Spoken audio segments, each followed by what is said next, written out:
وإذ قلنا للملائكة اسجدوا لآدم فسجدوا إلا إبليس أبى واستكبر وكان من الكافرين. وقلنا يا آدم اسكن أنت وزوجك الجنة وكلا منها رغدا حيث شئتما ولا تقربا هذه الشجرة فتكونا من الظالمين. فأزلهما الشيطان عنها فأخرجهما مما كانا فيه. وقلنا اهبطوا بعضكم لبعض عدو ولكم في الأرض مستقر ومتاع إلى حين. فتلقى آدم من ربه كلمات فتاب عليه إنه هو التواب الرحيم. قل هل من شركائكم من يهدي إلى الحق قل الله يهدي للحق أفمن يهدي إلى الحق يحق أن يتبع أم من لا يهدي إلا أن يهدى فما لكم كيف تحكمون. وما يتبع أكثرهم إلا ظنا إن الظن لا يغني من الحق شيئا إن الله عليم بما يفعلون. وما كان هذا القرآن أن يفترى من دون الله ولكن تصديق الذي بين يديه وتفصيل الكتاب لا ريب فيه من رب العالمين.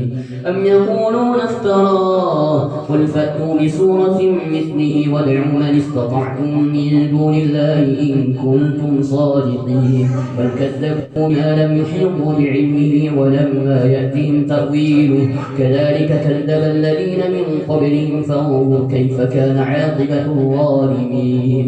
ومنهم من يؤمن به ومنهم من لا يؤمن به وربك أعلم بالمفسدين. وإن كذبوك فقل لي عملي ولكم عملكم أنتم بريئون مما أعمل وأنا بريء مما تعملون.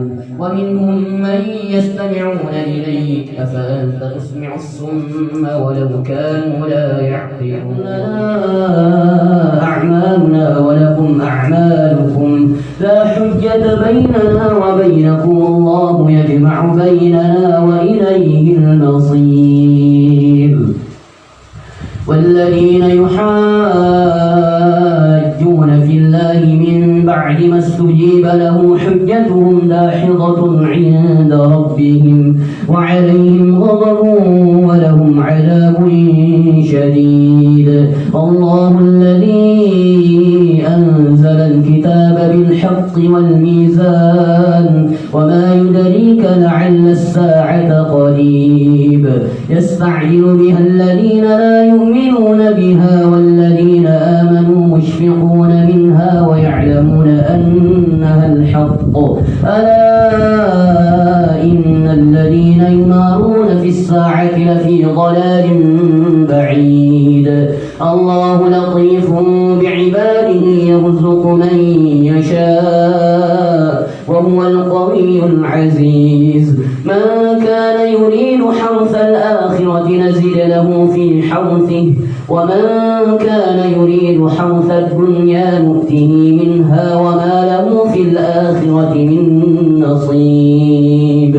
أم لهم شركاء شرعوا لهم من الدين ما لم يأذن به الله ولولا كلمة الفصل لقضي بينهم وإن الظالمين لهم عذاب أليم. ترى الظالمين مشفقين مما كسبوا وهو واقع بهم والذين آمنوا وعملوا الصالحات في روضات الجنات لهم ما يشاءون عند ربهم ذلك هو الفضل الكبير.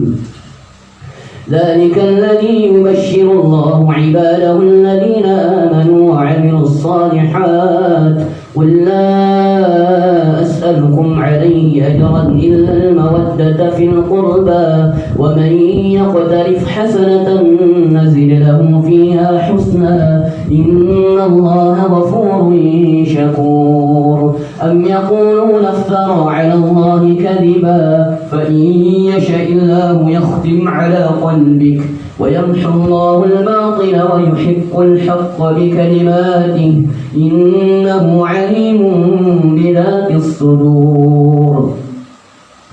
وهو الذي يقبل التوبة عن عباده ويعفو عن السيئات ويعلم ما تفعلون ويستجيب الذين آمنوا وعملوا الصالحات ويزيدهم من فضله والكافرون لهم عذاب شديد. ولو بسط الله الرزق لعباده لبغوا في الأرض ولكن ينزل بقدر ما يشاء إنه بعباده خبير بصير. وهو الذي ينزل الغيث من بعد ما قنطوا وينشر رحمته وهو الولي الحميد. ومن آياته خلق السماوات والأرض وما بث فيهما من دابة وهو على جمعهم إذا يشاء قدير. وما أصابكم من مصيبة فبما كسبت أيديكم ويعفو عن كثير. وما أنتم بمعجزين في الأرض وما لكم من دون الله من ولي ولا نصير. ومن آياته الجوار في البحر كالأعلام إن يشأ يسكن الريح فيظللن راكد على ظهره إن في ذلك لآيات لكل صبار شكور.